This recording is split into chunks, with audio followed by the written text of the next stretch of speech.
ചുമതല ഏറ്റെടുത്ത ശേഷം കേന്ദ്ര സഹമന്ത്രി സുരേഷ് ഗോപി ഇന്ന് കേരളത്തിൽ എത്തും. കോഴിക്കോടെത്തുന്ന അദ്ദേഹം വിവിധ ക്ഷേത്രങ്ങളിൽ ദർശനം നടത്തും.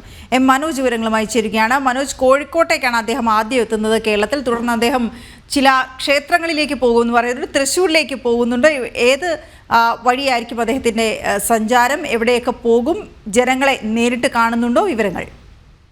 വീണ, കേന്ദ്ര സഹമന്ത്രിയായി ചുമതലയേറ്റ ശേഷം സുരേഷ് ഗോപി ഇന്ന് വൈകിട്ടാണ് കോഴിക്കോടേക്ക് എത്തുക. തുടർന്ന് നാളെ രാവിലെയോടുകൂടി കോഴിക്കോട് തളി ക്ഷേത്രത്തിൽ ദർശനം നടത്തും എന്നാണ് നമുക്ക് ലഭിക്കുന്ന വിവരം. ഇത് തന്നെ ഇന്ന് വൈകിട്ടാണ് ദർശന സമയം ക്രമീകരിച്ചിരുന്നത്. പിന്നീട് ഫ്ലൈറ്റ് ചാർട്ട് ചെയ്തതനുസരിച്ചായിരിക്കും നാളെ രാവിലെ ദർശനം നടത്തുക. എന്തായാലും നാളെ രാവിലെ ദർശനത്തിന് ശേഷം കണ്ണൂർ പയ്യാമ്പലത്ത് മാരാർജിയുടെ പ്രതിമയിൽ അദ്ദേഹം പുഷ്പാർച്ചന നടത്തും. അതോടൊപ്പം തന്നെ അവിടെയുള്ള പ്രമുഖ നേതാക്കളെയൊക്കെ കാണും.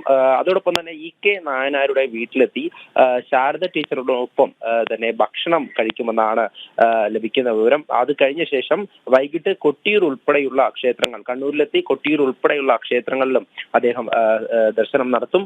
13-ാം തീയതിയോടെ, മറ്റന്നാളാണ് അദ്ദേഹം തൃശ്ശൂരിലേക്ക് എത്തുക. എന്തായാലും അദ്ദേഹം വരുന്ന ആ സമയത്ത് തന്നെ വലിയ സ്വീകരണം അദ്ദേഹത്തിന് ലഭിക്കുമെന്ന് തന്നെയാണ് ഈ ജില്ലാതലങ്ങളിൽ നിന്നും ലഭിക്കുന്ന വിവരം. മുതിർന്ന BJP നേതാക്കൾ ഉൾപ്പെടെ അദ്ദേഹത്തിനെ സ്വീകരിക്കാനെത്തും. അതോടൊപ്പം മറ്റൊരു കാര്യം, അദ്ദേഹം ചുമതല ഏൽക്കുന്നതിന് മുൻപ് കേരളത്തിലെ വിവിധ സഭാ നേതാക്കളുമായി നേരിട്ട് വിളിച്ച് മാർ റാഫേൽ തട്ടിൽ ഉൾപ്പെടെയുള്ള സഭാ നേതാക്കളുമായി ഫോണിൽ ബന്ധപ്പെട്ടുകൊണ്ട് അനുഗ്രഹം തേടിയിരുന്നു.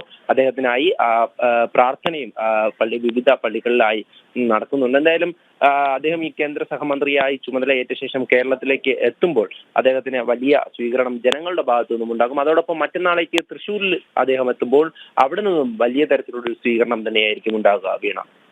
ശരി മനോജ്.